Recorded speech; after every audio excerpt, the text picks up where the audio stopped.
అందరికీ నమస్కారం. తెలంగాణ ప్రజలందరికీ 2 రోజులుగా బీఆర్ఎస్ నాయకులు రక్త ప్యాకెట్లతోని రాజకీయం చేయాలని చిల్లర ఆలోచన చేస్తూ ఉన్నారు. మేము రక్తాన్ని కాదు ఆలోచించేది, కేటీఆర్ ఒంట్లో ఉన్న కొవ్వును తగ్గించుకోవాలని మేము విజ్ఞప్తి చేస్తూ ఉన్నాం.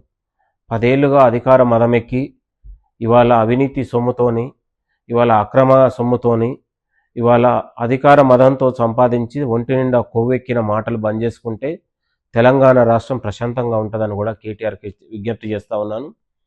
ఇవాళ 30 నెలలుగా తెలంగాణ రాష్ట్ర సంక్షేమం కోసం, రైతుల సంక్షేమమే ధ్యేయంగా పనిచేస్తున్నటువంటి ప్రభుత్వం, ప్రజాపాలన ఇవాళ ప్రజల మధ్య, రైతుల మధ్య విద్వేషాలు రెచ్చగొట్టే విధంగా అసత్యాలను నిజాలు చేయాలని తాపత్రయపడుతున్న కేటీఆర్ ఇలాంటి కొవ్వెక్కే మాటలు, ఇలాంటి చిల్లర పనులు మానుకోవాలని కేటీఆర్ గారికి హెచ్చరిస్తూ ఉన్నాం.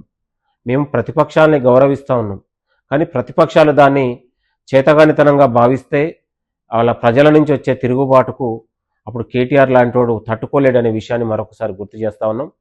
మేము రక్త ప్యాకెట్లను 10 ఏళ్ల పాటు ప్రజల రక్తాన్ని చూసింది మీరు, నిరుద్యోగుల ఉసురు పోసుకుంది మీరు, రైతుల్ని జైలుకు పంపినటువంటి నీచమైన చరిత్ర మీది.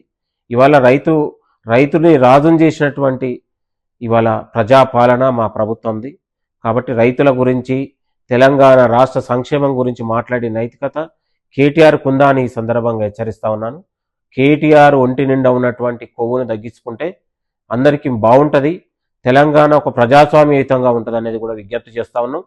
ప్రతిపక్షాలు కూడా అసెంబ్లీ రావాలి, ప్రతిపక్షాలు కూడా మాట్లాడాలి, ప్రతిపక్షాలు ఇచ్చే సలహాలు సూచనలు కూడా పాటించాలన్నటువంటి ఏకైక ప్రభుత్వం ఆలోచన చేస్తే దాన్ని వక్రీకరించి ఇవాళ ప్రజల మధ్య, తెలంగాణ రాష్ట్ర మధ్య సిచ్చులు పెట్టి ఇవాళ మేము హీరోలో అనుకుంటాం అనే భ్రమలు మానుకోవాలని కేటీఆర్కి హెచ్చరిస్తూ ఉన్నాం. కేటీఆర్ ఈ కొవ్వెక్కే మాటలు ముఖ్యమంత్రి గారిపైన, మంత్రులపైన, ప్రజాపాలన పైన ఈ కొవ్వెక్కే మాటలు బంద్ చేసుకుంటే బాగుంటుంది అనేది కూడా హెచ్చరిస్తూ ఉన్నాం. మేము రైతుల పక్షాన, నిరుద్యోగుల పక్షాన, తెలంగాణ సంక్షేమమే ఒక ధ్యేయంగా పనిచేస్తున్నటువంటి ప్రభుత్వం, ముఖ్యమంత్రి రేవంత్ రెడ్డి గారి పాలన అనే విషయాన్ని మరొకసారి కేటీఆర్కు వివరిస్తూ, హెచ్చరిస్తూ విజ్ఞప్తి చేస్తూ ఉన్నాం. థ్యాంక్ యూ, నమస్తే.